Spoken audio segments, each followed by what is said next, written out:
ಖಾನಾಪುರದಿಂದ ಕರ್ಣಿಗೆ ಹೋಗ್ತಕ್ಕಂಥ ರಸ್ತೆ ಇದು ಪ್ರಮುಖ ರಸ್ತೆ, ಮತ್ತು ಖಾನಾಪುರ್ಲಿಂದ ಯಾವುದು ಬಲ್ಕಲ್ಗೆ ಹೋಗ್ತಕ್ಕಂಥ ರಸ್ತೆ. ಎರಡು ಕಡೆಗೆ ಏನಂತ ಜಾಲಿ ಗಿಡಗಳನ್ನು ಬೆಳೆದು ಎರಡು ಕಡೆಗೆ ರಸ್ತೆ 30 ಫೀಟ್ ಇರತಕ್ಕಂಥ ರಸ್ತೆ ಇವತ್ತೇನದು 8 ಫೀಟಿಗೆ ಬಂದಿರ್ತಕ್ಕಂಥ.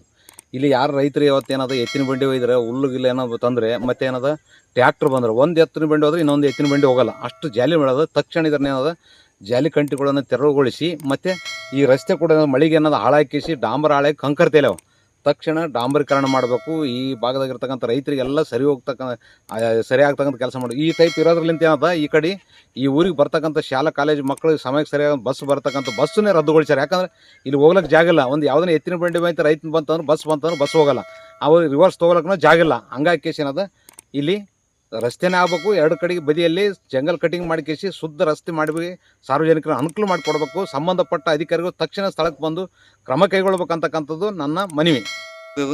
ಇದಕ್ಕೆ ಬಲ್ಕಲ್ರಿ ಬಲ್ಕಲ್ಲದ ಈ ಕಡೆ ಕರ್ಣಿಗೆ ಹೋಗ್ಬೇಕ್ರಿ. ಕರ್ಣಿ ದಾರಿಗೆ ಏನಲ್ರಿ ಬರೀ ಜಾಲಿನೇ ಬೆಳೆದದ. ಏನು ಎತ್ತಿನ ಬಂಡಿ ಹೋಗಕ್ಕೆ ದಾರಿ ಇಲ್ಲ, ಏನಿಲ್ಲ.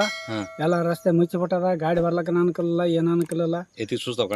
ಶಾಲೆಗೆ ಮಕ್ಕಳು ಹೋಗಕ್ಕನ ಅನುಕೂಲ ಇಲ್ರಿ. ಬರೀ ಕಂಕರ್ತಿಯಲ್ಲಿ ಅದ. ಏನು ಗಾಡಿ ಹೋಗಕ್ಕನ ಟೈರ್ ಇಲ್ಲ, ಏನಿಲ್ಲ. ಯಾರು ಕಿವಿಯಾಕೆ ಹೊಳ್ರಿ ನಮ್ಮನ್ನ ಇದು ಮಾಡಿಸ್ಬೇಕ್ರಿ. ಇದು ಯಾವುದೇ ಯಾರು ಅಧಿಕಾರಿಗಳು ಯಾರು ಬಂದ್ಗೇಸಿನ ಕೇಳೋಳ್ರಿ. ನಿಮ್ಮ ಹೆಸರು? ನನ್ನ ಹೆಸರು ಮಲ್ಲಾಣ ರೀ.